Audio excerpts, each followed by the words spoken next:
Hello friends, আসসালামু আলাইকুম। আশা করি ভালো আছেন এবং সুস্থ আছেন। তো আমাদের মেন থিং হচ্ছে ফার্মেসি ব্যবসা।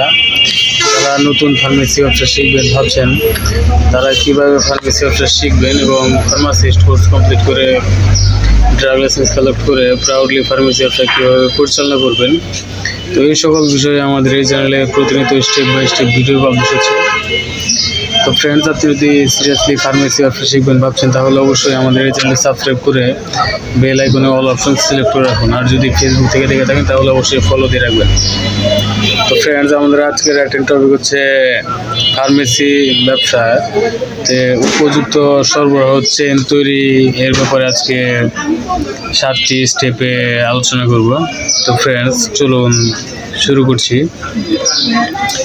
ফার্মেসি ব্যবসা পরিচালনায় উপযুক্ত সরবরাহ চেইন তৈরি করা অত্যন্ত গুরুত্বপূর্ণ। একটি শক্তিশালী সরবরাহ চেইন ব্যবসার জন্য খরচ কমানো, সময় মতো পণ্য সরবরাহ এবং গ্রাহকের সন্তুষ্টি নিশ্চিত করতে সহায়ক।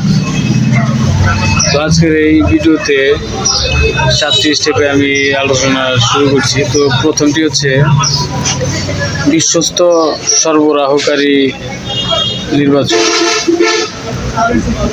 বিশ্বস্ত সরবরাহকারীর নির্বাচন ব্যবস্থা।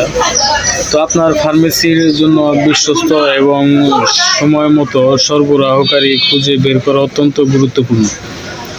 পণ্যগুলির গুণগত মান ও নির্ধারিত সময়ের সরবরাহ নিশ্চিত করতে সরবরাহকারীদের সাথে ভালো সম্পর্ক বজায় রাখতে হবে। 2 নম্বরটি হচ্ছে স্বয়ংক্রিয় ইনভেন্টরি ম্যানেজমেন্ট।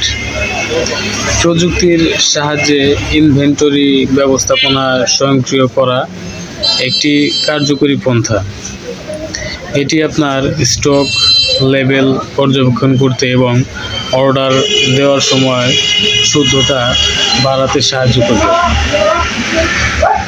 3 নম্বরটি হচ্ছে চাহিদা পূর্বাভাস।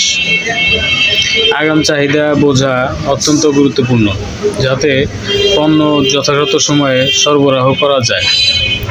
ঔষধের চাহিদা মাসিক বা সিজনাল হতে পারে, তাই পূর্বাভাস নিয়ে অর্ডার পরিকল্পনা করা উচিত। 4 নম্বরটি হচ্ছে ভিন্ন সরবরাহ চ্যানেলের ব্যবহার। একাধিক সরবরাহ চ্যানেল ব্যবহার করলে ঝুঁকি কমানো সম্ভব। যদি এই সরবরাহ